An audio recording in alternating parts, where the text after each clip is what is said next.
Bonjour et bienvenue dans cette nouvelle vidéo où aujourd'hui on va parler de mes lectures d'août.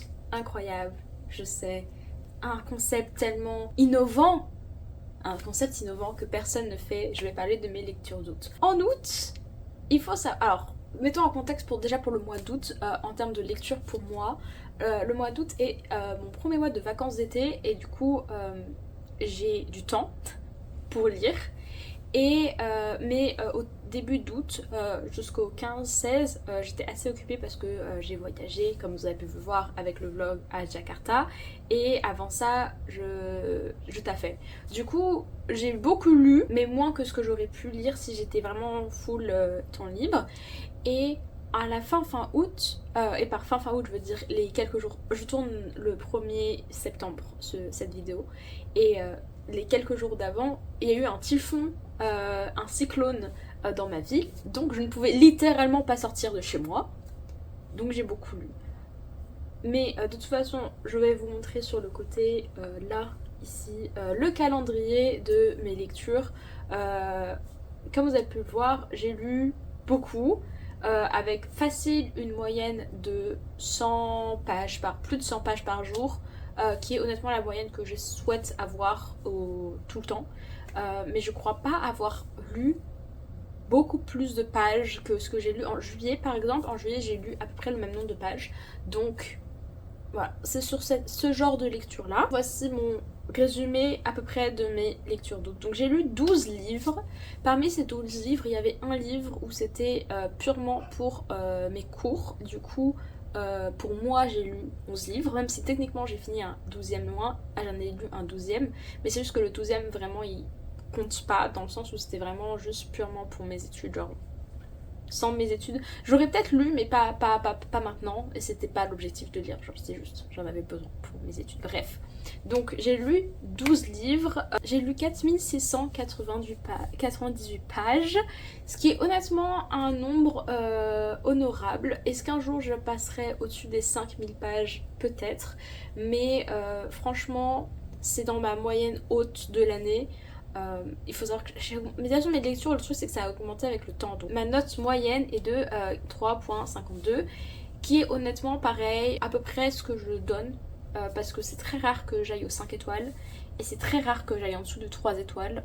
Vraiment la majorité de mes notes sont entre 3 et 4,75. Du coup c'est pas étonnant, c'est à peu près une moyenne pour un mois normal. Vraiment c'est un mois normal. Vous pouvez voir aussi mes livres préférés, mais j'en parlerai quand on parlera de chaque livre individuellement.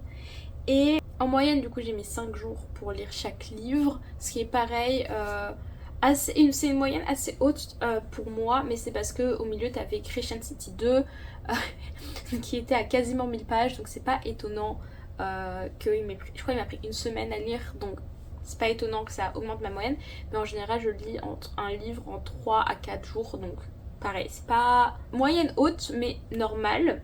La moyenne des livres était à 383, ce qui est pareil normal. Honnêtement, je m'attendais à ce que ce soit plus élevé, et après je me suis rappelé que j'ai lu aussi 2 très petits livres ce mois-ci. Ce qui fait que ça a vraiment... comment dire, ça fait que j'ai une moyenne potable, dans le sens où je pensais que ça soit très haut parce qu'il y avait Crescent City qui a été à quasiment 1000 pages et que la majorité de mes livres sont entre 300 et 500 pages. Donc je m'attendais à ce que du coup on soit plutôt vers les 500, vu qu'il y a Crescent City qui augmente de ouf la moyenne. Sauf que j'ai lu 2 livres qui étaient assez petits, dont un qui était à moins de 100 pages. Ce qui est très rare, je lis très peu de petits livres, mais c'est le cas ce mois-ci. Et du coup ça fait que la moyenne est... la moyenne, c'est ça que ça a fait. En termes de genre, nous avons du coup 6 fantasy et 6 romances, sachant que certaines du coup de mes fantasy étaient aussi des romances. Voilà, ce qui explique du coup pourquoi les deux sont au même niveau. Encore une fois, pas étonnant, c'est vraiment les deux genres de prédiction que j'ai. 3 littéraires, lecture générale, enfin romans généraux. Honnêtement, c'est assez étonnant, j'en lis moins d'habitude, mais en fait, l'un des objectifs de mon mois d'août, ça a été de vider ma pile à lire. et ça sera probablement aussi mon objectif du mois de septembre. J'ai lu beaucoup de livres que j'avais pas forcément envie de lire, ou en tout cas qui sortaient de mes habitudes. Notamment j'ai lu un classique ce mois-ci, ce que je fais très rarement, je lis environ un classique par an, parce que je me dis vas-y on se lit un classique. Donc voilà, ce mois-ci c'était un mois qui honnêtement était assez inhabituel en termes de lecture, mais en fait tant mieux, ça me permet aussi encore une fois de découvrir d'autres genres, donc tant mieux. Et voilà, de contemporains, pareil, c'est assez rare que je lise autant de contemporains, d'habitude j'en lis un, mais en été il y a les romances contemporaines qui arrivent et du coup c'est pas... Les romances contemporaines en été c'est un peu le... important. Ensuite vous pouvez voir du coup mes pages lues. Comme vous pouvez voir, on est globalement au-dessus du 100 pages par jour. Encore une fois, c'est vraiment ma moyenne, c'est vraiment ce que j'essaie de lire. J'essaie de lire au moins 100 pages par jour en fait, voilà. Et il se trouve qu'il y a des jours où je pète mon crâne et j'en suis à quasiment 300, ce qui n'était pas le cas ce mois-ci. Mais globalement, j'essaie de lire au moins 100 pages par jour. Et comme vous pouvez vous en douter, j'ai lu 100% en digital, mais ça c'est pas une surprise. Enfin, genre, encore une fois, je ne lis que du digital. Voilà.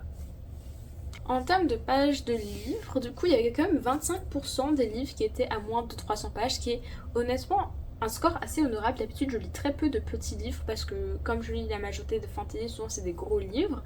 Donc, honnêtement, pourquoi? C'est pas mal. Ça fait un livre à plus de 500 qui est en fait Crescent City. Du coup, voilà. D'habitude, je lis un peu plus de livres à plus de 500 et moins de livres à moins de 300. Faut croire que ce mois-ci, j'ai lu j'ai lu plus de petits livres que d'habitude. C'est la vie. En termes de langue, j'ai lu à 50-50. Trop forte. En vrai, c'est un peu pareil, c'est un peu l'objectif. Mon objectif à l'année, c'est de lire 50-50 de français et d'anglais. Sachant que dans les livres que je lis en français, il y a beaucoup de traductions anglaises. Et dans les livres en anglais, il y a quelques traductions d'autres langues. Genre, par exemple, un des livres que j'ai lu ce mois-ci était un livre japonais qui a été traduit en anglais. Il existe une traduction française, mais j'ai lu la traduction anglaise. Voilà, ce genre de choses. Ce qui fait que c'est pas forcément... Quand je lis en anglais, c'est pas forcément la version originale. Des fois c'est la version originale, mais des fois c'est pas la version originale, je tiens quand même à le dire. Mais ouais, 50-50 c'est pas déconnant. J'essaie de lire plus en anglais parce que vu que je suis dans un environnement anglophone, je trouve ça cool pour apprendre, utiliser la langue même quand je suis chez moi et que je fais rien. Mais j'avoue que lire en français c'est juste plus simple. Du coup quand je veux lire facilement, lire en français c'est juste plus simple. Bon, ça c'est fini en termes de stats que je trouvais intéressantes. J'ai d'autres stats sur mon Storygraph dont je pourrais parler, mais honnêtement je trouve que les autres sont moins intéressantes. Si vous avez des stats que vous voulez savoir dans mes prochains updates, n'hésitez pas à me le dire. Mais je pense sincèrement que j'ai donné des stats intéressantes, sachant que tous les mois je choisirai pas forcément tout le temps les mêmes stats, parce que t'as certains mois qui sont plus dans ma moyenne on va dire, et ce mois-ci je le trouvais intéressant, ne serait-ce que les 50-50 par exemple, ou le nombre de pages, enfin les pages lues, je trouvais ça intéressant parce que je pense que c'est assez en dehors de ce que je fais d'habitude. Et maintenant parlons des livres que j'ai lus dans l'ordre de lecture. C'est pas mes ordres de préférence ou quoi, c'est vraiment juste mon ordre de lecture. Ok, le premier livre que j'ai fini c'est Le Pont des Tempêtes de la saga du Pont des Tempêtes, par Daniel N. Jensen, et je lui ai mis 4.25. Alors, ce livre, c'est l'histoire d'une meuf qui a été élevée avec ses 12 sœurs. Et ses 12 ou 11 sœurs, enfin genre, je crois qu'en tout il y a 12 filles quoi. Et elles ont été élevées dans l'optique d'assassiner le royaume d'à côté, qui est le royaume du Pont. Et un truc par exemple que là j'aime beaucoup dans ce livre, c'est justement la géographie de l'univers. Il y a une carte au début, on aime toujours les cartes. Mais la géographie de l'univers, je trouve ça très intéressant parce que tu sens qu'il y a un vrai point politique dans le livre. Voilà, un vrai point politique et surtout géopolitique que j'ai trouvé ça super... Je travaille là-dedans, donc je trouve ça super intéressant. Bref. Et du coup, elle va assassiner le roi du royaume du Pont. Et en fait, en gros, il y a un traité entre son royaume et le royaume du Pont pour que une des filles du royaume de base, du royaume A, je me rappelle plus du nom, du royaume A, aille épouser le roi du royaume du Pont. et du coup après elle est supposée l'assassiner. Et le début du roman, c'est littéralement elle fake la mort de toutes ses sœurs pour que ce soit elle qui y aille et pas une de ses sœurs, parce qu'elle savait très bien que si les filles qui allaient pas être élues pour aller tuer le roi allaient mourir, voilà. Et du coup elle y va, vous savez à peu près où ça va aller, enfin honnêtement, donc pourquoi j'ai mis 4.25? Déjà, je trouvais ça hyper fast-paced, très amusant, très intéressant. Genre, j'ai voulu lire, tu vois. Genre, ça m'a pas mis dans une reading slump, pas du tout. Ça m'a pas du tout mis dans une panne de lecture. Au contraire, je lisais. Après, la géopolitique aussi était super intéressante. Je trouve qu'il y a une vraie réflexion sur les relations entre les pays. Je crois qu'il y a 4 ou 5 pays en tout, et il y a une vraie réflexion sur qui est allié, qui est neutre, où ça va aller la guerre, tout ça. On parle beaucoup de guerre, et comme je l'ai dit dans une de mes précédentes vidéos, dans ma précédente vidéo je crois, je suis pas fan du concept de guerre en ce moment. Il y avait beaucoup de poids dans l'histoire, dans le sens où il y avait des vraies grosses conséquences pour les actions des personnages, ce que moi en ce moment j'ai pas envie de voir, mais il n'y avait pas de moments durs, il n'y avait pas de moments genre, est-ce que je mettrais personnellement, est-ce que je mettrais un trigger warning dans ce livre, à part je pense trigger warning mort, parce qu'encore une fois c'est vraiment un contexte de guerre. Il n'y a pas vraiment autre chose que ça. Donc je dirais que même s'il y a beaucoup de poids dans les événements, il n'y a rien de lourd, on va dire ça comme ça. Donc franchement, j'ai beaucoup aimé. Sauf que la raison pour laquelle je suis pas allée au plus haut que le 4.25. Alors déjà, le 5 étoiles, partez du principe que je le mets jamais. J'en ai mis un ce mois-ci, dont je vais parler, mais je le mets très rarement. Donc pourquoi je suis pas allée jusqu'au 4.75 c'est parce que je trouvais l'histoire assez cliché, et surtout les personnages assez clichés. La meuf a les meilleurs boobs qui ont jamais boobs. Le mec a le meilleur corps qui n'a jamais corps. Et on est censé croire à une histoire d'amour entre les deux personnes. Franchement, c'est pas un spoil, vous vous en doutez. Il y a un roi, il y a une meuf qui va épouser le roi. Vous savez que c'est enemy to lovers kind of truc. Donc il y a une histoire d'amour. Mais personnellement, j'ai pas cru du tout en l'histoire d'amour. Mais alors vraiment pas du tout. Parce que j'ai trouvé que les deux personnages étaient plus attirés l'un par l'autre d'un point de vue sexuel. Ce qui est encore, franchement, be horny, good for you. Vraiment, il n'y a aucun problème à vouloir du cul dans la vie, vraiment. Allez-y, amusez-vous. Mais du coup, ça fait que les pensées de l'héroïne, pour moi, tombaient un peu bizarres, parce que je n'ai pas l'impression qu'elle est amoureuse de lui, j'ai vraiment l'impression juste qu'elle a envie de le ken parce qu'il est trop beau, et que lui a envie de la ken parce qu'elle est trop belle. Et vraiment, encore une fois, il n'y a aucun problème à être sexuellement attiré l'un par l'autre.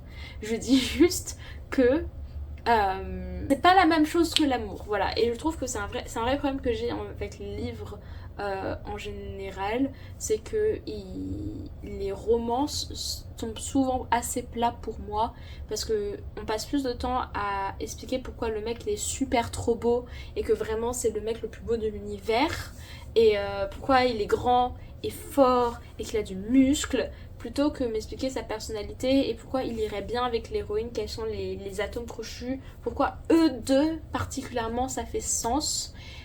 Sauf que souvent dans ce genre d'histoire, l'histoire d'amour est un moteur de l'histoire, et du coup si l'histoire d'amour fonctionne pas, l'histoire elle tombe un peu bizarre. Donc c'est pour ça que malgré le fait que je me suis beaucoup amusée et que j'ai trouvé l'aspect géopolitique super intéressant, j'ai pas mis plus que 4.25. Et en vrai, pour 4.25, je trouve que c'est gentil. Il faut savoir que quand je mets les notes, je les mets souvent juste après que je les ai lues, et du coup je suis vraiment dans le moment. Et des fois en y repensant, je change un peu les notes, mais là je vais garder le 4.25, je le trouve franchement assez bien, dans le sens où je me suis vraiment amusée et j'ai hâte de lire le tome 2, de voir où ça va aller. C'est Le Pont des Tempêtes. Le deuxième livre que j'ai fini, c'est The Inner Enemies of Democracy par Tsvetan Todorov. Alors, ce livre, je vais pas trop en parler parce que c'est le livre que j'ai lu pour mes études. Il faut savoir que la démocratie est un sujet qui m'intéresse beaucoup. Du coup, j'ai été quand même très contente de le lire en entier. J'aurais pu ne pas lire le livre en entier, honnêtement, mais je l'ai fait parce que c'est un livre qui m'intéressait quand même. Je l'ai pas noté parce que c'est un livre qui est pour moi un livre de cours et du coup, je me voyais pas noter ça. Donc je l'ai pas fait. Comme le dit le titre, si je l'ai lu en anglais, je pense qu'il a été écrit en anglais, il n'a pas été traduit. Comme le dit le titre, c'est un livre sur les ennemis de la démocratie. Et ce que j'ai beaucoup aimé, c'est que l'auteur,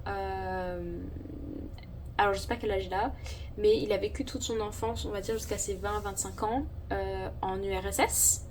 Et que donc dans des pays qui avaient la démocratie, c'était pas un truc, hein, d'accord, c'est un régime totalitaire communiste, donc vraiment la démocratie c'était pas un truc. Et après il est arrivé en France où il a découvert le concept de démocratie.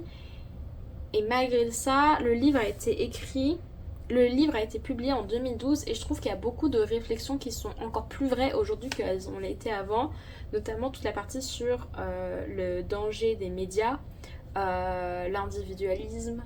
Euh, il y a tout un chapitre sur le néolibéralisme économique, tout ça. Et franchement, il y a certains points où j'étais un peu en mode. On n'est pas d'accord, frérot. On va pas être d'accord, mais la majorité des points qu'il a abordés étaient des trucs que je pensais déjà, mais où il a pu mettre des mots dessus. Bref, c'était super intéressant. C'était pour les cours, donc j'ai pas forcément pris le temps de le lire en profondeur comme je l'aurais fait si je l'étudiais pour moi-même. Mais si jamais le concept de démocratie vous intéresse et que vous êtes intéressé par la politique française, parce que du coup, beaucoup de ces exemples, pas tous, mais beaucoup de ces exemples viennent de la politique française. N'hésitez pas à le lire, c'est super intéressant. Et honnêtement, quand tu vois un petit Marine Le Pen, un petit Sarkozy, je pense qu'il parle de Sarkozy. Oui, c'était Sarkozy. Dans son livre, c'est un peu en mode je connais ces gens, hahaha. Encore une fois, il a été publié en 2012, donc tout l'arc Macron et tout l'arc Hollande n'existe pas dans ce livre. Et c'est dommage parce que je pense que il se serait éclaté. Le livre d'après que j'ai lu, j'ai fait un vlog lecture dessus, donc n'hésitez pas à aller le voir. Franchement, un vlog lecture sur 3 îles et 2 pays. Donc et un aéroport au milieu. Donc n'hésitez pas à aller le voir. Il s'agit de Crescent City tome 3. Je vais pas m'étendre trop dessus parce que j'ai fait un vlog lecture, mais je vais quand même faire un avis non spoilant parce que le vlog lecture est complètement spoilant. C'est un film Marvel. Je sais pas comment vous expliquer ça autrement. Je lui ai mis 4.75 et la raison pour laquelle je ne suis pas allée au-delà, c'est parce que, encore une fois, le 5 étoiles est une denrée rare chez moi. Mais je pense que en termes de fun, il avait le 5 étoiles. Il n'a pas eu le 5 étoiles parce que ce livre n'a pas changé ma manière de voir les choses. Voilà, philosophiquement, il m'a pas touchée. Mais tellement fun! Tellement fun, vraiment c'est du Marvel. Est-ce que il fait vraiment partie de cette catégorie de livres où je dirais est-ce que c'est un bon livre littéraire? Non. Le style, il existe, merci d'avoir été écrit, mais franchement pas plus fort que ça. Les personnages sont géniaux, mais on sent quand même qu'ils sont un peu vides, genre ils existent comme des personnages Marvel, si tu veux. Ils existent comme ce truc un peu, une dimension qui a pas beaucoup de forme, tu vois. Un peu comme des personnages de dessin animé. Mais est-ce que ça m'a empêché d'avoir énormément de fun, de lire ce livre de plus de 1000 pages en 7 jours, dont dans les 7 jours, beaucoup de voyages? Est-ce que ça m'a empêché de rire? Est-ce que ça m'a empêché d'être choquée? Est-ce que ça m'a empêché de prendre ce téléphone pour littéralement réagir en live tellement certains passages me prenaient aux tripes? Non, ça m'a pas empêché de tout ça parce que franchement c'est un livre super fun et c'est un Marvel avec des bons messages. C'est un Marvel, les messages sont honnêtement bateaux et encore une fois ça m'a pas touché moi personnellement. Je pense que ça peut toucher certaines personnes par contre, mais ça m'a pas touché moi personnellement. Mais c'est un bon Marvel. C'est un bon Marvel. Parce que franchement, il y a des Marvel, t'es là en mode tu souffles. Là, c'est un bon Marvel. Franchement, j'ai beaucoup aimé. Et c'est vraiment un 4,75 de j'ai eu tellement eu de fun, je me vois pas donner moins. Je me vois pas donner moins, je me vois pas donner moins. Parce que je me suis beaucoup trop amusée à le lire. Mais honnêtement, je le recommande pour des gens qui n'ont pas forcément envie d'avoir un vrai propos poétique et de penser dans ce livre.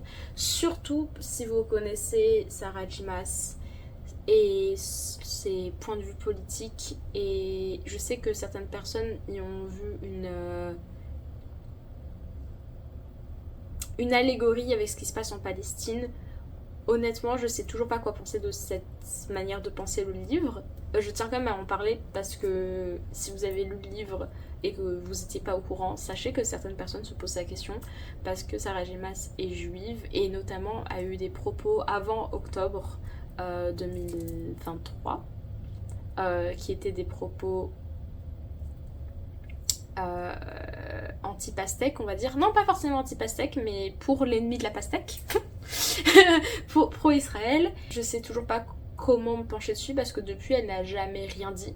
Et voilà, c'est une réflexion à avoir si vous êtes intéressé par ce genre de choses. Moi, je l'ai vraiment juste vu comme un livre Marvel. Et honnêtement, j'essaye de pas aller plus loin que ça parce qu'en fait, même si je vais plus loin que ça, j'ai du mal à comprendre son message. Et de ce que j'ai lu sur Goodreads ou par d'autres personnes, par d'autres youtubeurs et tout, personne n'a une preuve de un propos. Parce qu'en fait, son propos a l'air très pro-Palestine dans son livre, mais en même temps, elle a rien dit, tu vois. C'est pour ça que je peux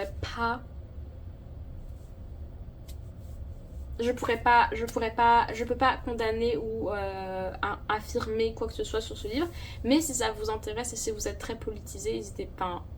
Et que vous avez lu le livre, n'hésitez pas à me dire dans les commentaires ce que vous avez pensé. Parce que honnêtement, c'est une conversation à avoir sur cette demoiselle.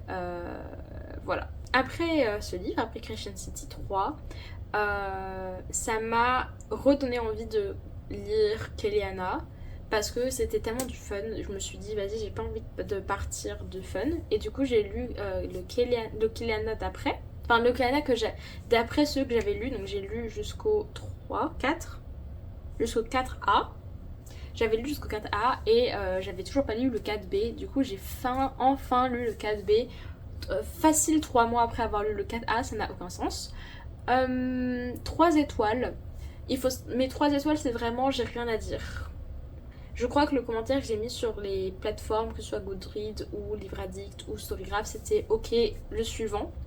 Parce que vraiment, je n'ai rien à dire sur ce livre. Alors que pourtant, la fin, sur le papier, est une fin hyper intéressante et hyper prenante et tout.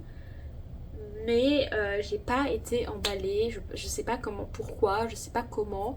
C'est peut-être le style d'écriture qui m'a pas emportée, je sais pas. Mais alors que pourtant t'as eu des révélations pas mal, tu vois. Mais je pense que c'est surtout parce que je suis pas autant affectée par les personnages. Je trouve que les personnages sont pas aussi intéressants que dans Crescent City. Et pourtant dans Crescent City, c'est vraiment des personnages plus fun et goofy qu'autre chose, mais ils me font rire et j'ai quand même un attachement à ces personnages, là où dans Kellyana, vraiment tous les personnages, je m'en bats les couilles, mais d'une puissance. Et je pense que c'est surtout pour ça que du coup les révélations de fin et tout n'ont pas du tout pris. 3 étoiles. Honnêtement, je vais finir cette série parce que Crescent City tome 3. Parce que Crescent City tome 3, je vais finir cette série. Ça rentre dans les séries que je lis parce que d'autres livres. Et j'ai lu un autre... le livre d'après, je l'ai lu pour la même raison. Ça rentre dans les livres que je lis parce que d'autres livres et que d'autres livres m'intéressent et que je veux lire ces livres-là pour kiffer les autres livres. Voilà. Et ça fait une transition parfaite avec le livre d'après qui est Final, qui est le dernier livre, étonnant pour Final, le dernier livre de la saga Caraval, la trilogie Caraval. J'ai mis à ce livre 2.25. Ce qui est honnêtement généreux de ma part. Honnêtement généreux de ma part. et vous allez comprendre pourquoi. C'est rare que je vais en dessous des 3 étoiles. Je vais en dessous des 3 étoiles pour les livres que je n'ai pas aimés, et Final fait partie donc des livres que je n'ai pas aimés et que je n'ai pas d'IMF. J'ai lu de la totalité du livre, et l'une des raisons principales pour laquelle j'ai réussi à finir ce livre, c'est parce qu'à côté de moi j'avais un pote qui faisait ses affaires, et du coup je pouvais pester avec ce pote à côté pour sortir l'énervement que m'a procuré un des personnages principaux. Si vous avez lu le livre, vous savez très bien de qui je parle, je pense, parce qu'il n'y a qu'un seul personnage principal qui fait pester, ou que les gens adorent. Certaines personnes adorent ce personnage, je le déteste. C'est la sœur de l'héroïne du tome 1. Je la déteste, je crois qu'elle s'appelle Donatella. Oui, elle s'appelle Donatella, je la déteste de tout mon âme. Il faut savoir que le tome 2 est de son point de vue, et honnêtement dans le tome 2 je l'ai pas trouvé trop chiante, ça allait, parce que elle a toujours été montrée comme une meuf très impulsive, et j'ai compris les choix qu'elle faisait dans le tome 2, je les comprenais. Je suis pas forcément d'accord, et certains n'étaient pas forcément les plus intelligents, mais je les comprenais parce qu'elle est très impulsive et du coup ne réfléchit pas beaucoup. Donc j'étais un peu en mode on va suivre une meuf très impulsive, pas de problème.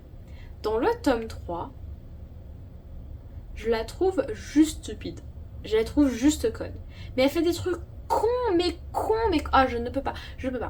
Et les garçons, il y a 2 garçons, les garçons se comportent vraiment comme des hommes dans la vie, dans le cliché de l'homme, mais pas de l'homme bouquin, de l'homme livre qu'on aime. Non, le cliché d'un vrai homme.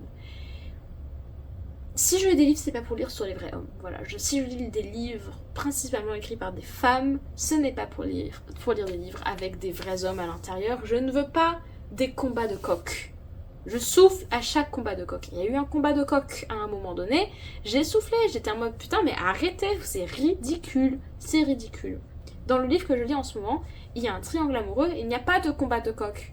Parce que c'est des mecs avec une intelligence émotionnelle qui existe, et j'en parlerai du coup au prochain update. Mais voilà, les combats de coq, je souffle. Donc il y a eu un combat de coq, il y a eu le fameux non mais je suis torturée, tu peux pas comprendre, ouin. Ah mais ça, rien que d'en parler ça m'énerve. Pourquoi je suis pas allée en dessous de 2.25? La raison qui fait que je suis pas allée à 2. Pourquoi j'ai donné ce petit 25 qui montre quand même qu'il y a un intérêt dans le livre. Le 25, c'est le 25 de l'univers. L'univers est, je trouve, très intéressant. Dans le tome 1, on ne le voit pas beaucoup, du coup, j'ai pas envie d'épiloguer plus que ça, parce que pour moi, ça reste un spoil, parce que l'univers a vraiment été introduit, plus tard. Mais tout ce qui est univers, il y a une histoire avec un jeu de cartes, etc. Je trouve ça super intéressant, j'adore comment ça a été développé, j'adore l'univers, je le trouve vraiment super. Et c'est uniquement pour ça que j'ai lu ce livre d'ailleurs, c'est parce que il y a une trilogie après, qui se passe après Caraval par la même autrice, avec des personnages différents, donc j'ai très hâte de voir ça.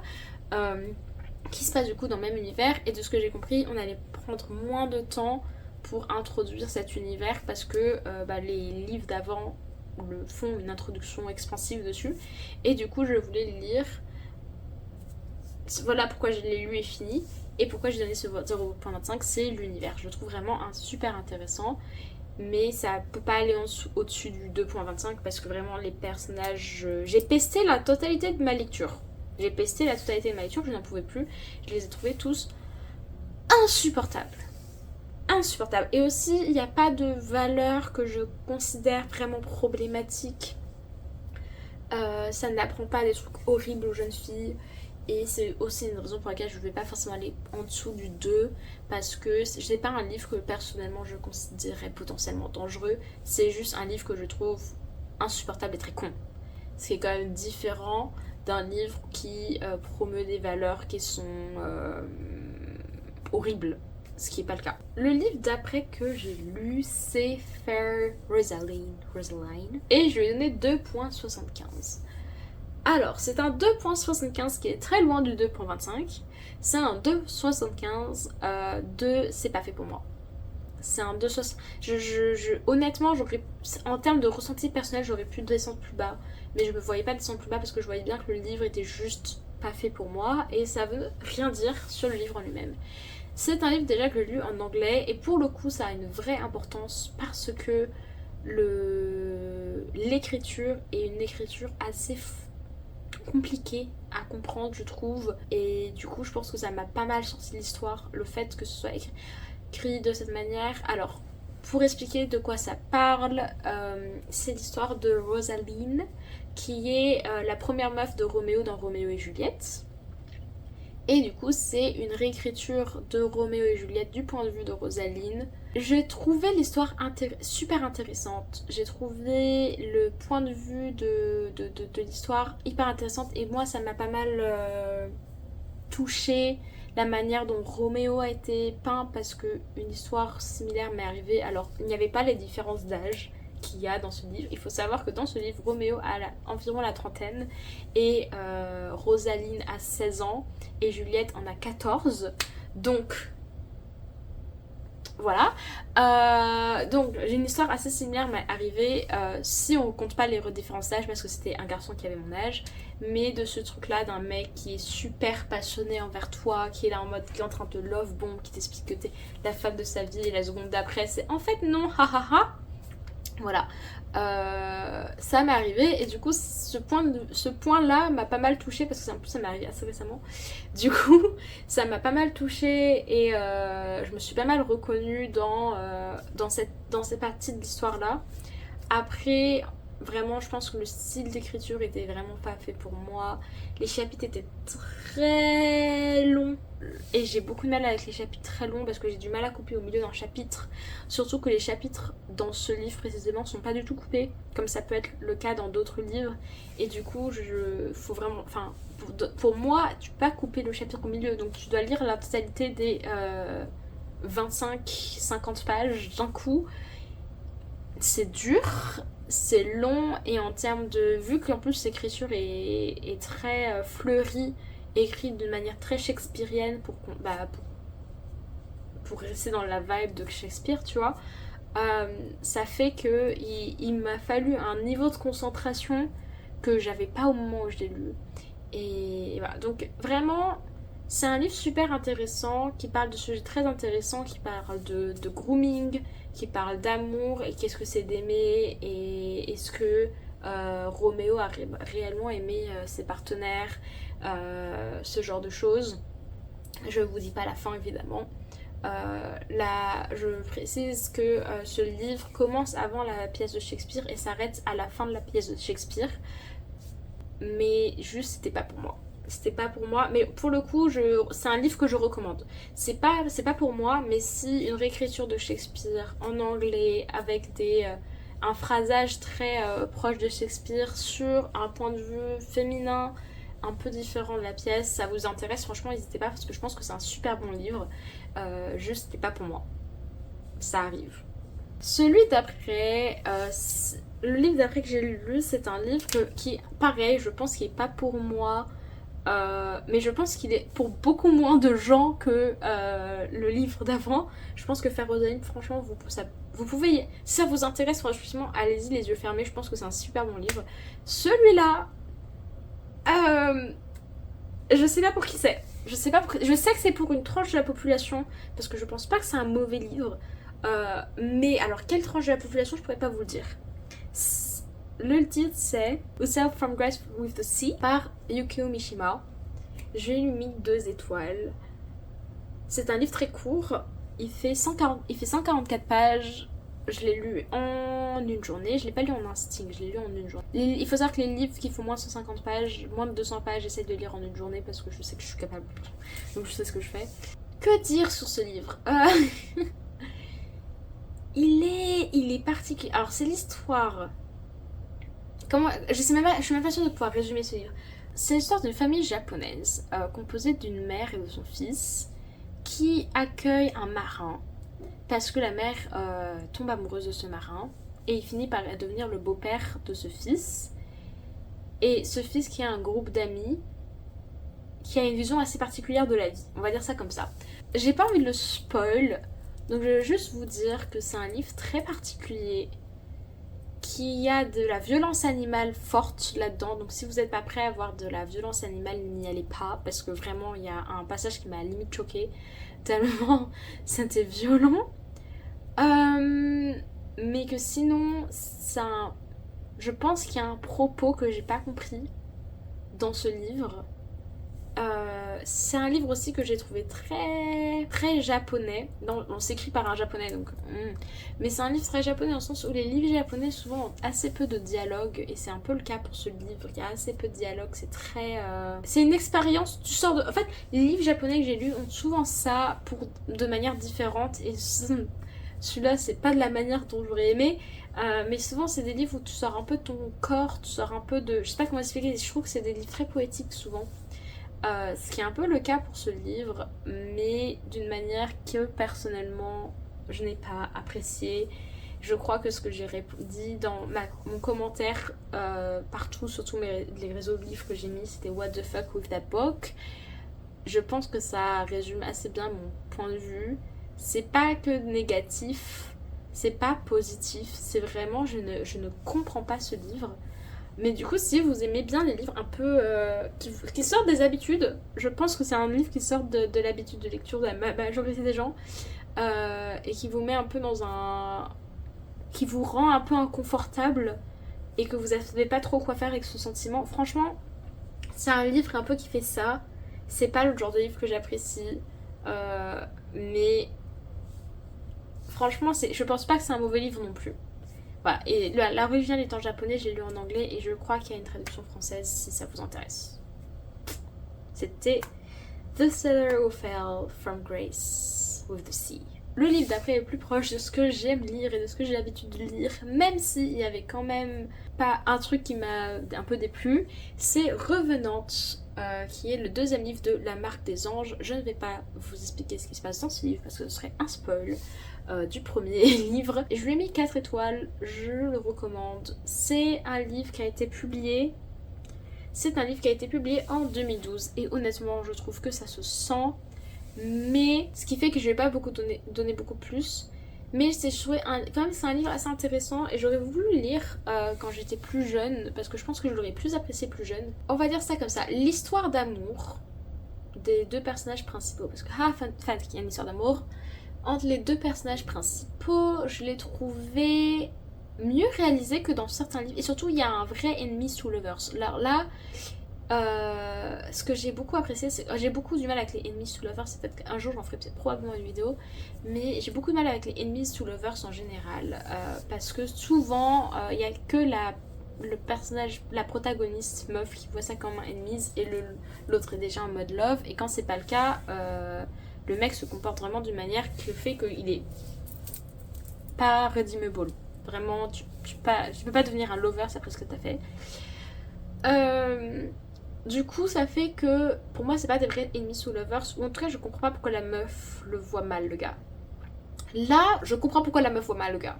Franchement, je comprends son point de vue à elle, et je comprends aussi le point de vue du gars, ce qui fait que, franchement, super cool. Les personnages secondaires, la majorité, je les ai trouvés incroyables. Notamment le couple secondaire. Oh mon dieu, vraiment, ces deux-là, je les trouve adorables. Ils me font croire en l'amour, ils me font croire en l'amitié. Je les trouve incroyables, je les trouve géniaux. Vraiment, les amours de ma vie, ces deux-là. Et franchement, je sais pas ce qui va leur arriver, mais j'ai peur. Parce que j'aime trop ces personnages-là.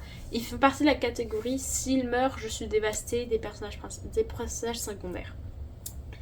Mais le problème de ce livre, c'est que ça parle de guerre de manière extrêmement violente, et c'est juste parce que j'avais envie de lire.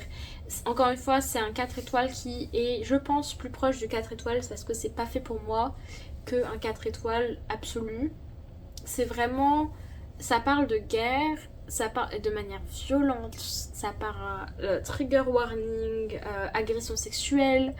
Je vais pas en parler plus que ça encore une fois parce que ça serait un spoil d'expliquer de quoi de la scène, mais il y a une agression sexuelle dans le livre qui est assez détaillée. Vraiment, ça m'a mis dans le mal, et c'est pas ce que je voulais lire.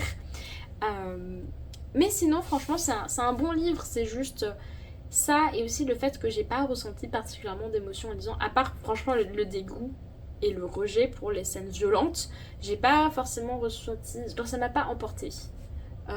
J'ai beaucoup aimé certains personnages, j'ai détesté certaines scènes, mais ça m'a pas changé un point de vue que j'ai sur le monde, ça m'a pas appris de nouvelles choses, ça m'a pas, voilà, je trouve que l'histoire est en finale, enfin le plot est assez bateau et on n'est pas allé, je pense qu'il y avait moyen d'aller plus loin, il y avait moyen de faire mieux et mieux n'a pas été fait. Mais il y a encore un troisième tome, donc j'ai hâte de voir le troisième tome. Souvent les deuxièmes tomes, c'est soit c'est rare que les deuxièmes tomes soient vraiment très bien, je trouve. Souvent les très bien, c'est les premiers tomes et surtout les derniers pour moi en tout cas. Du coup, je vais lire le troisième pour voir où ça mène. Et voilà. Le livre d'après est le 5 étoiles du mois. Un des quelques 5 étoiles que j'ai mis dans l'année. Je pense que ça doit être mon 3 ou mon 4e 5 étoiles de l'année. Donc ça vous dit bien le niveau qu'il faut avoir pour avoir 5 étoiles pour moi. Il s'agit de Happy Place par Emily Henry. Ce livre... j'ai l'impression de rougir rien que d'y penser. C'est une romance contemporaine et c'est l'histoire de une meuf et un gars qui sortaient ensemble, c'était l'amour parfait, vraiment trop cœur, trop mignon, trop génial. Sauf que ils rompent parce que ils étaient fiancés à ce moment-là, et ils rompent leur fiançage et leur couple, ils rompent. Et ils ont des vacances avec leurs meilleurs potes. Et ils n'ont pas encore dit à leurs meilleurs potes qu'ils avaient rompu. Et ils se retrouvent à ces vacances à devoir faire semblant d'être ensemble. Et il se trouve que... Alors honnêtement, quand j'ai lu le prémisse, quand j'ai entendu parler du prémisse, j'étais en mode mais à quel moment je vais... Moi, qui suis vraiment pro-honnêteté, pro-faut dire aux gens, pro-communication, je vais trouver ça normal et je vais accepter que c'est pas complètement débile et con de ne pas dire à leurs meilleurs potes qu'ils ont rompu, au lieu de se mettre dans cette situation où ils doivent faire semblant comme ça. J'y ai cru. Donc déjà pro, le livre, il m'a fait croire à un truc où honnêtement je pensais pas pouvoir y croire correctement. J'y ai cru, il m'a vendu. L'histoire d'amour, je la trouve très mignonne, il est vrai. Mais surtout, ce que j'ai beaucoup aimé, c'est l'histoire d'amitié. Parce que dans ce groupe d'amis, c'est un groupe d'amis qui sont amis depuis genre... Ils doivent avoir la trentaine, donc ça fait environ 10 ans qu'ils sont potes. Il y a eu des hauts, des bas, des machins. Et tu sens que ce que j'ai aimé, c'est moins la résolution du couple que la résolution amicale. Et ça m'a touchée d'une manière qui m'a...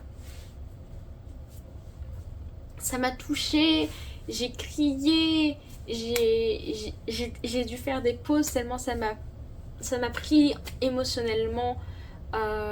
Emily Henry sait écrire, elle sait donner des émotions, elle sait nous faire croire en des histoires d'amour. Et pareil, j'ai cru, la raison principale pour laquelle j'ai cru en cette histoire, c'est que certes le livre se passe sur une semaine, mais on voit la relation avant, on voit pourquoi ils sont mis ensemble, comment ils sont mis ensemble, on voit le temps qui a passé. Et c'est un peu le pouvoir des second chance romance, c'est que t'as un passif. Et pendant tout le livre, j'étais en mode mais pourquoi ils ont rompu? Parce qu'en fait, en fonction de pourquoi ils ont rompu, je vais potentiellement plus ou moins y croire et je vois pourquoi ils ont rompu. Et je suis en mode je comprends pourquoi vous avez rompu, mais en même temps, putain, mais remettez-vous ensemble. Voilà. Le seul truc où j'ai eu du mal, c'est la fin. Où je vais pas expliquer pourquoi parce que ça serait du spoil, mais j'avoue que la fin, j'ai eu pas mal de mal. Et je trouve que le livre qu'elle avait écrit, alors je sais pas si c'est le livre qu'elle a écrit avant, je crois que c'est le livre qui s'est écrit avant, qui était Book Lovers, que j'avais lu et que j'avais aussi beaucoup aimé. Je crois que c'était un 4.75, donc vraiment à rien de me faire passer. Vraiment pour moi l'unique différence entre les deux livres, je pense que ça a été le moment de lecture. J'ai lu Happy Place à un moment où je devais le lire. tout simplement. Donc je pense que c'est une des raisons principales pourquoi l'un a eu 5 étoiles et pas l'autre. Et la deuxième raison, c'est parce que tout le blabla sur l'amitié, ça m'a particulièrement touchée. Là où dans Book Lovers, j'ai beaucoup aimé le livre aussi. J'ai beaucoup aimé le personnage principal, je me suis beaucoup retrouvée dans le personnage principal, mais on va dire que les problèmes qu'elle avait à gérer, c'est pas des problèmes que moi j'ai.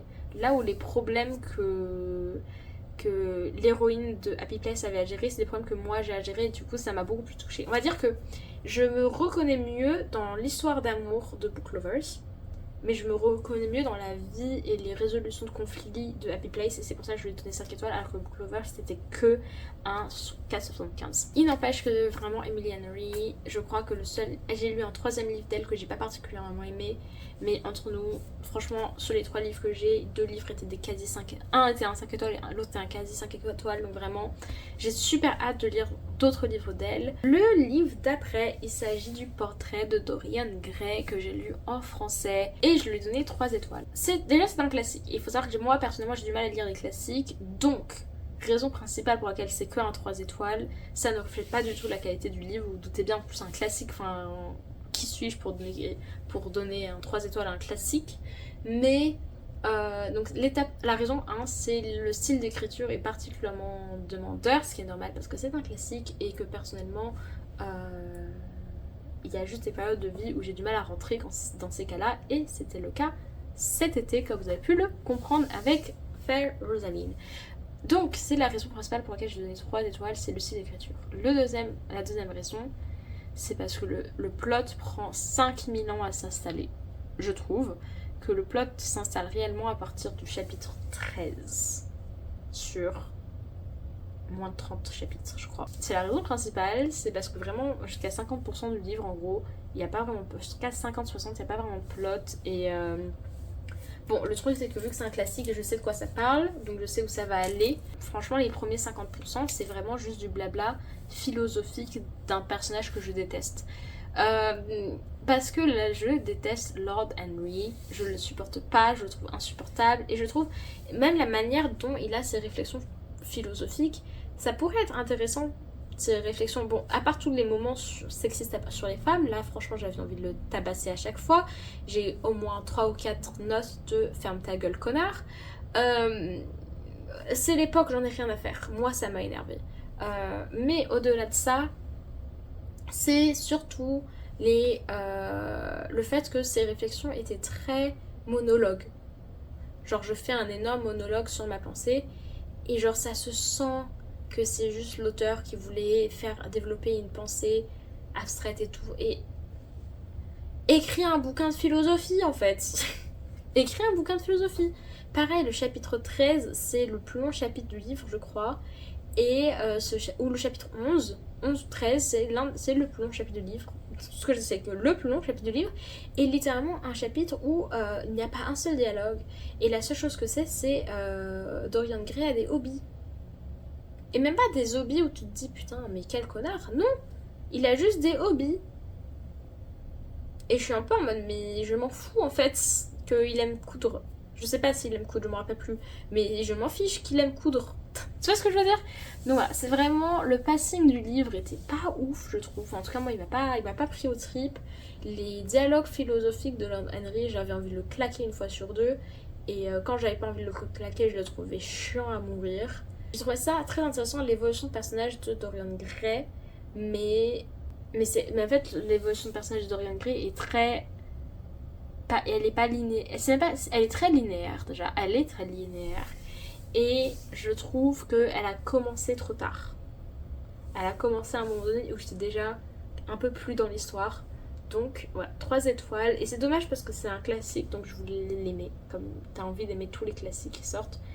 Mais ce n'est pas le cas. Le livre d'après, c'est The English Under Said Wool, qui est un très petit livre, il fait 64 pages. Vraiment, c'est un tout petit livre que j'ai lu en une journée. Et honnêtement, c'était un livre intéressant.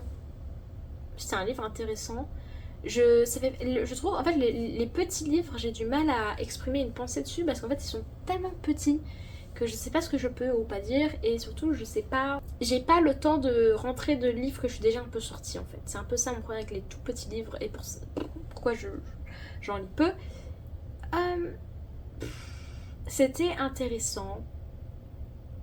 C'est l'histoire d'une demoiselle qui s'est fait arnaquer par ses parents, enfin par ses faux parents, et qui doit écrire un livre dessus. Et je sens que ça aurait pu être tellement plus long. Franchement, tu m'aurais fait un vrai livre dessus de 200-300 pages. Je pense que j'aurais beaucoup aimé, mais le fait que ça en fasse 64, j'ai pas eu le temps de comprendre la protagoniste. Parce que la protagoniste a une manière de penser assez particulière. Elle a 17 ans, mais la manière qu'elle a de penser... Je sais pas si vous avez vu la série sur une arnaqueuse qui avait fait pas mal de sensations il y a quelques années sur Netflix. Elle a un peu la même manière de réfléchir que cette arnaqueuse-là.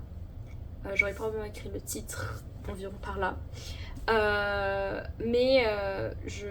a un peu la même manière de penser que cette arnaqueuse-là, sauf que j'ai eu 6 épisodes de plus d'une heure pour rentrer dans cette arnaqueuse. Alors que elle, par contre, c'est l'héroïne de ce livre est une victime d'arnaqueur qui a un peu une manière de penser qui est un peu similaire, je trouve, mais j'ai pas eu le temps de comprendre. Tu comprends d'où ça vient dans le sens où t'as littéralement 1 à 2 pages la majorité des chapitres sont 1 à 2 pages. Et t'as certains chapitres qui sont des explications de comment sa mère l'a élevée. Du coup, tu le comprends. Mais en même temps, il y a tout un truc que j'ai du mal à comprendre, tu vois. Donc j'ai mis 4 étoiles parce qu'honnêtement c'était une bonne lecture, j'ai apprécié le livre, mais je pourrais pas forcément vous expliquer. C'est juste qu'à la fin j'étais en mode oui, c'est un 4 étoiles. Pourquoi, de comment, honnêtement j'aurais du mal à vous l'expliquer. Et voilà, n'hésitez pas à le lire. Franchement, The English Understandable, n'hésitez pas à le lire, c'était assez intéressant. Et le dernier livre que j'ai lu en août, il s'agit des fils infinis en français, mais je le lis en anglais, donc c'est This Infinite Threads, qui est le tome 2 de This Woven Kingdom, et je lui ai mis 3.75. Ce livre, bon déjà, en termes de météo, très mal géré. J'aurais pas dû lire ce livre, j'aurais dû lire le livre maintenant, et j'aurais dû lire le livre que je lis maintenant avant, parce qu'en termes de météo, c'est un livre qui se passe dans un désert. Je l'ai lu en plein milieu d'un cyclone. Donc vraiment en termes de météo, très mal géré. Mais c'est pas grave. Ce livre, c'est un tome 2, du coup je vais pas trop vous parler exactement de quoi ça parle. Juste pour comprendre, il y a Dejin, ce que j'apprécie beaucoup parce que c'est une créature fantastique dont j'ai assez peu lu, comparé par exemple au Ftae, n'est-ce pas? Donc Dejin, il y a des dragons, ça se passe dans un désert, et du coup, comme vous pouvez vous en douter, l'univers est assez inspiré des mondes arabo-musulmans, tout ça. Même pas arabo-musulmans, juste arabe, il n'y a pas de musulmans du tout, il n'y a pas ce genre de choses, mais des mondes un peu arabes, un peu cette esthétique-là, et du coup, l'héroïne n'est pas blanche, elle est arabe. Con! Vous allez me dire c'est con, mais rares sont les héroïnes non blanches que je lis, donc quand même c'est un point à dire, c'est une personne de couleur. Il faut savoir que j'avais beaucoup aimé le tome 1 notamment parce que le coup de foudre dans le tome 1, oh mon dieu, j'ai dû en faire des vocales, ça m'avait emporté vraiment. Dans ce tome là, il y a une vraie... La manière dont les histoires d'amour sont gérées est de manière aussi très lyrique, je trouve très dramatique. Donc si vous n'aimez pas les monologues dramatiques des histoires d'amour d'hommes qui t'expliquent que vraiment tu es la fin, si vous n'aimez pas les histoires, on va dire ça comme ça, si vous n'aimez pas les monologues dans Bridgerton, ne lisez pas ce livre. Et pour Bridgerton, je parle de la série Netflix, je parle pas du livre. Ne lisez pas ce livre parce que vraiment, on part vraiment sur cette vibe là. Le monologue dans la saison 1 de Tu me fais brûler, ce genre de... Voilà, c'est exactement ça les vibes de romantique qu'il y a. J'aime beaucoup. J'aime le fait que l'héroïne semble attachée au mec mais pas amoureuse. Parce que les hommes dans ce livre ont des raisons d'être tombés amoureux d'elle. Mais je trouve que l'héroïne n'a pas de raison d'être tombée amoureuse d'eux. Donc je suis heureuse que amoureusement elle soit assez neutre. Je dis pas qu'elle est pas attachée au gars, c'était juste que ça sent qu'il y a un peu un manque de balance juste parce qu'elle n'a pas eu l'occasion de tomber amoureuse de ces hommes, tu vois. Donc j'aime la manière dont les histoires d'amour sont gérées, c'est ça que je veux dire. En termes de plot, j'ai trouvé Le Prince, premier Kingdom, du premier royaume, très bête. Voilà, je l'ai trouvé très con. Je vais pas vous expliquer pourquoi, je l'ai trouvé juste très con. Parce que la manière dont il gère ce qui se passe. Alors je dis pas, hein, franchement, courage à lui, il a vraiment pas eu un moment très facile à la fin du tome 1. Mais il n'empêche que je l'ai trouvé très con dans sa manière de gérer les choses.